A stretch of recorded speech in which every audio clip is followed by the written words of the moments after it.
A jama'a labari da ɗume-ɗumensa kamar yadda kuka sani cewa da Nasiru Yusuf Gawuna ya ma ajiye mukamin da Ashwaju Bola Ahmad Tunubu ya basa. So me hakan yake nufi? Kun ga haka yana tabbatar muku da cewa wato da Nasiru Yusuf Gawuna directly so tun da ya aje mukamin da Ashwaju Bola Ahmad Tunubu ya basa sakamakon cewa yana son canza sheka zuwa jam'iyyar ADC.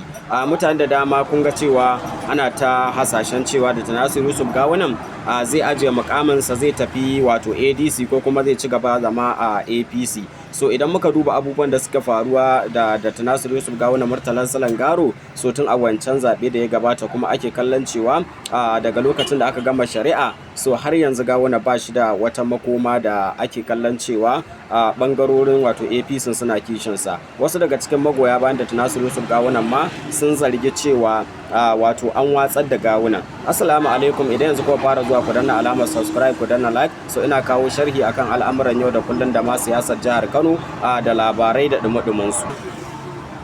Wato a wannan rana ta 30 ga wata ne da Nasiru Yusuf Gawuna ya ajiye mukamin da Ashwaju Bola Ahmad Tunubu ya basa, kuma ana kallon cewa ajiye mukamin na da alaka ne da yadda Gawunan zai shiga jam'iyyar ADC.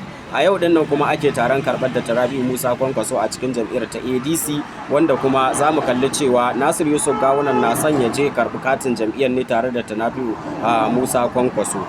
Kuma tuni za mu kalli cewa dai wannan ADC Sabuwar Tafiya so tana ci gaba da ɗibar mutane fiye da yanda ma ake tsammani. Kuma wannan tafiya ce wadda wato za ta ba wa ɗimbin mutane mamaki, musamman ma idan muka duba cewa da ta Rabi'u Musa Kwankwaso na da irin wannan baiwa ta yanzu ya kirkiro jam'iyya ko kuma ya shiga wata sabuwar jam'iyya, kuma cikin ikon Allah ku ga wannan jam'iyyar ta yi tasiri.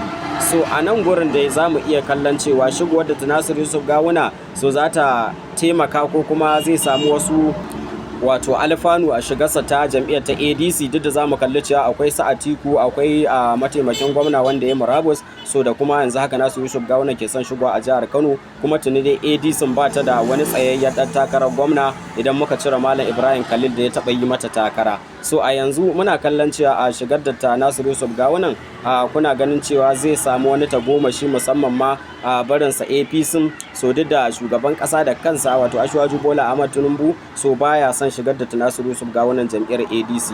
Asali ma an ruwaito cewa da Nasiru Yusuf Gawuna ya ki daga wayar wato shugaban kasa kai tsaye, wanda kuma musamman ma masu kula da wayoyinsa tuni dai aka ce wasu daga wayoyin Nasiru Yusuf Gawuna a rufe suke. So kusan yayi haka ne domin ya samu damar tsallakawa daga APC zuwa ADC. So don haka ku sa mana a comment section, shigar Nasiru Yusuf Gawuna ADC za ta taimaka kuma za ta kawo wani sauyi a jihar Kano? Wani fata kuke ba jam'iyyar ta ADC? Kuna kallon falle ɗaya ne ko falle biyu?